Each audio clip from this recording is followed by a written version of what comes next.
Hi, boys and girls. I'm very excited to be your guest community reader tonight. PARP is one of my favorite programs. Each year, I look forward to finding out what our theme is and seeing how excited all of you are to share stories about the books you read and the partners who you read with.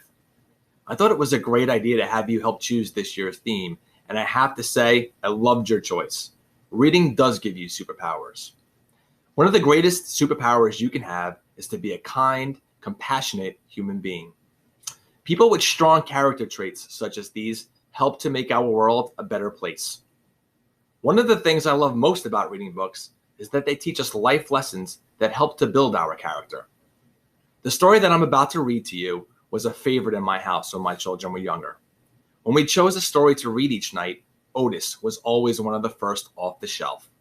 The story teaches us all about the power of friendship and perseverance. I hope you enjoy. Otis by Loren Long. There was once a friendly little tractor named Otis. Every day, he and his farmer worked together, taking care of the farm. Otis liked his work, but after a hard day, he was ready to play. He would ride the rolling hills and skirt Mud Pond. He would leapfrog bales of hay and explode through haystacks. He would play Ring Around the Rosie with the ducks until he was tired. Then he would sit beneath the apple tree and watch the farm below. Every night, tired but happy, Otis would putt-puff into his little stall in the barn. One night, when Otis was fast asleep, the farmer brought a beautiful calf into the barn. The calf bawled for her mother, but when the sleepy sound putt-puff puttity-chuff came from the next stall, the scared little calf drifted off to sleep. From that day on, the calf followed the little tractor wherever he went. Putt-puff puttity-chuff. She followed him over the rolling hills and down by Mud Pond. She was right behind him, leapfrogging bales of hay. And the calf made the games of Ring Around the Rosie all the better. At the end of the day, they would sit beneath the apple tree and watch the farm below. Otis loved his little calf, and the little calf loved Otis. One day, the farmer surprised everyone with a brand new yellow tractor. The farmer took Otis out of the stall and parked him back behind the barn. Then he moved the big yellow tractor into the stall next to the little calf. But the little calf didn't like the big yellow tractor and his deep rumbling snore. There was no one to purr the little calf gently to sleep, no one to spend her days with. And Otis could not even see his farm. His friend often sat with him, but she could not get him to play like the old days. One hot summer day, the little calf wandered down to Mud Pond to cool off. When she waded into the muddy water, her feet sank. With every step, she sank deeper and deeper and deeper. The little calf was stuck. All the farmhands came running with their ropes, but the more they tugged, the more stuck the calf got. "Get the big yellow tractor," the farmer shouted. "He can save her." But the big tractor just scared the little calf.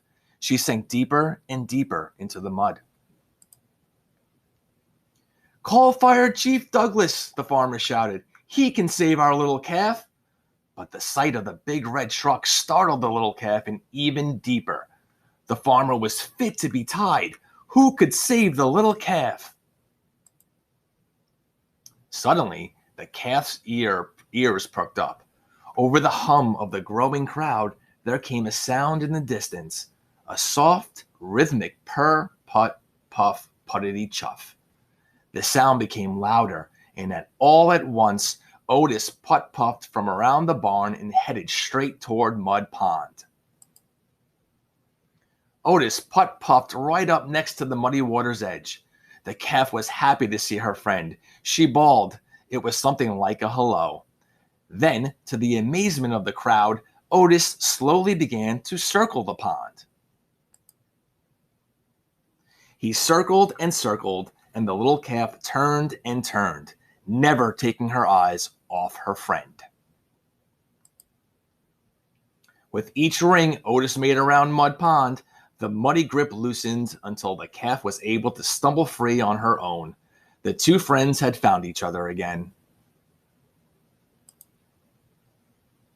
Otis led the calf and everyone in a happy parade. What a special tractor, they all said.